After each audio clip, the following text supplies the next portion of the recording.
Hello. This is really exciting because I'm finally recording the wrap up for October. October was an amazing reading month. I read so much, so I can't wait to recap and go through all of it again. So I think we should start like ASAP because I've got a lot to say. So the first book that I finished in October, I actually started at the end of September and finished it on the 2nd of October. So I don't know if this is kind of cheating, but it counts. It was The Lovely Bones by Alice Sebold. This is a dramatic thriller, and I have been obsessed with the movie when I was a kid, even though it is really not for kids. And I found it at the library. I found a copy at the library, and I thought it was the right moment to read it finally, because it was a book that I was eyeing for a lot, but I really don't like the edition in Italian. So I was kind of waiting if I wanted to buy it in English but then I found it at the library and I thought, wow, perfect, great. This book wrecked me, okay? I gave this book a rating of 4.75 stars, which could have been a 5-star read, but for me, a 5-star is a book that I wouldn't change anything of. There's this one particular chapter that I remember. It was toward the end of the book that I would have easily just cut out, like not include, because I think it took away the whole meaning kind of what we were going throughout the whole book. Really did not like that, and I wish it was just not in the book, because it was kind of weird. Anyways, The Lovely Bones is a story about this 14-year-old kid, Susie Salmon, who gets kidnapped and brutally killed by her neighbor.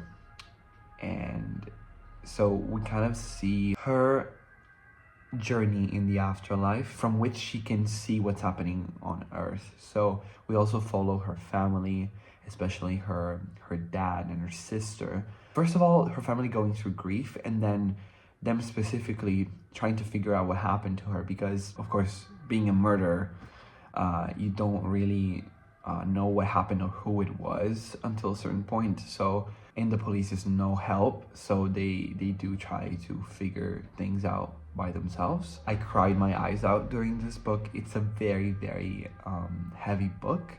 I would not recommend this to everybody, but it is a great book, if not for that chapter. The second book that I finished in the month of October, precisely on the 10th of October, was La Guerra, or The War, by Michael McDowell. This is book 4 in the Blackwater series. Why am I laughing? Because I have mentioned one of the Blackwater books in every video on this channel, which is funny. But you know, there's 6 books and I'm reading them very consistently. So props to me, actually. What am I laughing at? So, The War. This was a 5-star read. I was waiting to find one of the Blackwaters to actually convince me to put a 5-star, because they're all incredible and they were all above, I think, 4.5 of rating for me, because I was saving the 5-star for a special one. And I think The War was that. This was way faster as of pace than the rest of them, and I just found it really intriguing. Okay, please read the Blackwater series if you're watching this video, or again, if it's myself rewatching this only, please go back and reread this, because it's just amazing. Horror series, I'm not gonna spend too much time talking about it, because again, I've been talking about it in every video. But horror, gothic, I would maybe call it generational story. Okay, family story, very good. 5-star read, again, amazing. Then again, from the library, I did find All the Light We Cannot See by Anthony Doerr. I have been eyeing this book too ever since it came out. Actually, I think it was 2014 actually. So when it came out, I was 14 and I saw this and I was like, wow, this like sounds incredible, because it is a story told by the perspective of a blind girl. And first of all, disability rap, which is really important, and second of all, it's something that like you can't wrap your head around, like especially if you're coming from the books that I was reading in that time. I was like, how would an author successfully write from the perspective of a blind girl?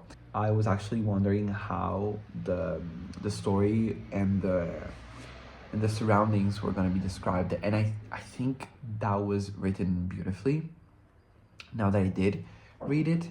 So I gave this 4.75. Again, great read, not quite a 5-star, just because it is a historical fiction. Again, it is told from both the perspective of a blind girl, French girl, and the perspective of this German boy in the Nazi occupation of France, specifically in the city of Saint-Malo. Basically, this little girl is the daughter of a museum keeper, kind of like a museum guardian, who keeps in the museum this stone that has a legend of not letting you die, but if you are the owner of it, all of your loved ones are going to suffer. So it does have this kind of like fantastical realism a little bit, because you never know if the story is actually, like, if the legend is actually true or not, because the story kind of lets you think it is, but it's never confirmed or denied. So it's really interesting. So it wasn't a 5-star read for me, just because I'm not a huge fan of historical fiction, and reading about war in a time like this, it was kind of unsettling. So the thing is, reading experience was a little just because of that, but the pacing was great. There's very short chapters, so you just fly through, and they're all very interesting. I did start losing focus and interest for Werner's perspective, so the German boy, just because at some point it really became just things I didn't care about, things I was not resonating with. He's talking about fixing radios, and I just don't find interest in that. I'm sorry. My next read that concluded on the 22nd of October was The Seven Husbands of Evelyn Hugo by Taylor Jenkins Reid. And finally, can I say finally, I again have been eyeing this book for a very long time. Of course, it's very popular, especially now on Book Talk. Fuck Book Talk. But it was popular even back on BookTube when I was actively watching it. And so I've always been interested, especially because it's an LGBT historical fiction. Again, 4.75, great experience, really fast-paced, and just astonishing, really. I was really fascinating with Evelyn's story, and really was caught off guard with the twist at the end. Because I was just like absentmindedly reading this, not really expecting much. And I think that was the best choice. I think honestly that was the best experience I could have asked for. So if you still don't know, The Seven Husbands of Evelyn Hugo is a kind of a character study. Basically it's the story of this journalist, this new reporter, Monique, who gets assigned to write an article about Evelyn Hugo, a great Hollywood star that usually does not agree to interviews. But this is different because she especially requested Monique. So it is very, very interesting. And we go and like explore the whole life of Evelyn and her 7 husbands, and what actually lies beneath it. I was very pleasantly surprised. Really, really good book. The next was a book club read. This was the first month after like a few that my book club actually voted on a book and we read it together. So I was really, really excited. But when they picked Out by Natsuo Kirino, especially thrilled because this is a very long book. The Italian version, I think it's around like 650 pages, which is crazy. But to be fair, that wasn't really a problem for me when I started reading it. I gave this book a 4 stars, but I'm still debating on giving it 3.75. Not because it was a bad book, but again, I do really value the reading experience of a book that I have with a book. And the ending of this book was kind of just not what I expected, not what I wanted. And I think that really influenced a lot.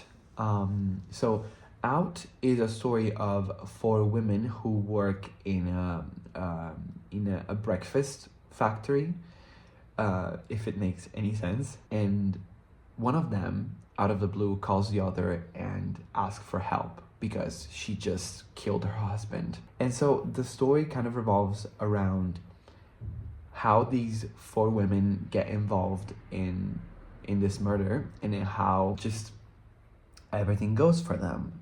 And I will say this was a greatly written book. This was my first book from Japanese literature, and it was really fascinating to see how characters were written and how just the society was portrayed, because I think one of her goals in this book was to portray the outcasts of Japanese society, so the ones that you don't really get to see in other media. And I found that really fascinating. I really did like the book a lot, but at the same time I didn't, because it made me feel really, really uncomfortable, which is the point, the main aim of this book, because it is horror. It is very gruesome. There's a lot of body horror. It's really graphic. I've never cringed at a book like this before. Cringe in the actual meaning of the term. So like my skin felt dirty and just like I wanted to get out of it. I've never read anything like this. Never. There are a lot of trigger warnings that you have to go through before reading this book, because it is really graphic. But at the end of the day, really great book. The second to last book that I read on October was Odd Body by Rose Keating. This is a collection of short stories, actually. It's not properly a novel. And as you might understand from the title, it is body horror. So I did not love this book. I gave this book 2.25 star, which is a very, very low rating for me. I haven't read a lot of collection of stories, to be honest, but what I expect from it is for the story to be short, it has to have a conclusion. If I get to the end of the short story and I'm still asking myself what the fuck is going on, then it didn't succeed for me. I thought the stories had a great potential. I think the author is very, very creative. All of them felt very, very well thought out, but I feel like we didn't get an ending on any of them, which to me doesn't make really a lot of sense. It makes me feel wanting for more, and I can't get more because the story is never gonna get picked up again, and it's not gonna ever be explained to me again. So I really, really did not like that. So I was really disappointed. There's also a lot of people talking about this as being very on the perspective of women and what scares women. It's a lot of social issues that are transformed into a horror aspect, but they're mostly from a woman's perspective, right? And I'm not a woman, so maybe I was left disappointed because it wasn't for me, right? I do give this a doubt, of course, but my experience wasn't really great with it, so that's how I rated it. Stories that stand out to me were Pineapple, Next to Cleanliness, Bela Lugosi Isn't Dead, and Eggshells. Those were really standing out as of plot-wise, but again, I was left with a sense of incompletion. And the last book that I finished during the month of October. On the 31st, so Halloween, was Frankenstein by Mary Shelley. I finally read a classic after so long. I do have a reading vlog of my reading experience of Frankenstein on here, so if you are interested, you should go check it out.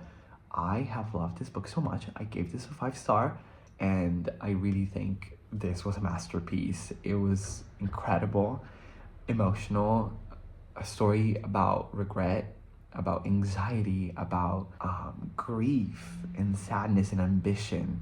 And I think that was great. Loving this so much kind of ruined the experience for me to watch the new Guillermo del Toro version of it on Netflix, because they changed the plot a lot, but that's a whole other conversation. But the book was amazing. I'm so glad I read it, and it made me want to read more of Mary Shelley, honestly. This marks the end of the video. I really hope you enjoyed the company, and honestly, I was very, very happy with my reading this month because I read a lot and I liked almost all of them. So I think that was a win, and I'm really excited for November because I have a lot that I want to read in November. So maybe I'll see you then to tell you all about it.